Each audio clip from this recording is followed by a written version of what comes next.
Scott, I want each draw here in the end against Queen's Park. How do you sum up that one today? I thought we started the game really, really well. We started front foot, got high up the park, put throws in, corners in, crosses, and we've had enough chances in the first half to win the game, if I'm honest. They break away and they get a very, very humorous penalty, shall I say, but that's 2 in a row. That's obviously disappointing. The referee says there was a lot of body contact and he's managed to stand on top of him. There was no such thing, so I don't know what the ref's seen, but I didn't think he was the best overall today, if I'm honest, and that's a Premier League, so that's a bit worrying as well. But for us, look, we've done more than enough to win a game. We've had 70% possession, we've had 16 shots, 8 on target. It's conviction of those shots, it's the quality of those shots as well, but it's also a little bit of belief as well. Like, you bring individuals on that's got quality, and I think they didn't believe in their own quality, and it was just bad decision making in that final third, and whether we cross, whether we make a pass, but also a bit of belief.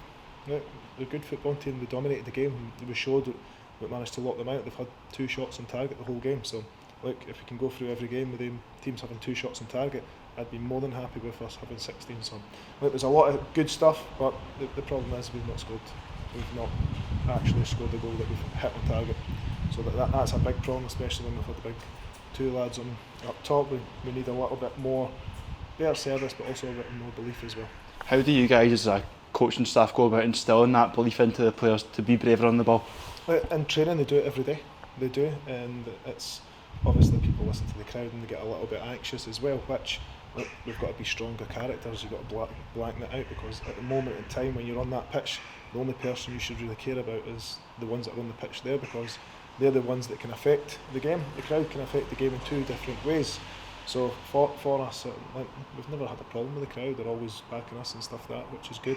You always get individuals, and that's what they pay their money for, and like they can say, and I'll happily take that blame, but like, the lads are trying out there, they're working hard, and as I keep saying, like, we've done enough to go and win the game today. We just didn't put the ball in the back of the net with any conviction. Can you take positives from the character shown from the lads to get the goal late on, from being 1-0 down to get the point in the end? Yeah, but it's 2 games in a row now, and it's 2 very, very harsh penalties, and it feels like there's a lot of referees that get making big decisions, and it seems to not be going our way at this moment in time. So for us, look, we've got to be bigger, we've got to be stronger, you've got to get up, you've got to deal with that. But it's about character building as well, because you go 1-0 down, the crowd obviously start getting on top of you, and it's part and parcel of football. You've got to be mentally stronger, you've got to be able to take the ball, make good decisions on the ball, and not give the crowd that energy to get on top of you. And you've got 2 weeks now in between our next league game here against Ross County. How do you guys go about those 2 weeks with no game? Do you try and get an extra game in there, a friendly game to keep sharpness up? We're playing Motherwell, so we're playing Motherwell on the Wednesday, so for us it's going to be a good game, because we're not going to get a lot of the ball, we're going to have to defend, we're going to have to work hard, and then when we do get the ball, you've got to make good decisions on the ball to keep the ball, and that's where I think we got a little bit lax today, because we had a lot of possession and we thought it was going to be easy to break them down, but look, we're sitting 2 banks of 4, and it's always hard to break teams down, but you've got to have a little bit of individual brilliance, or together as a team make sure that you're locking in and you keep that attack going, and we probably didn't do that long enough today.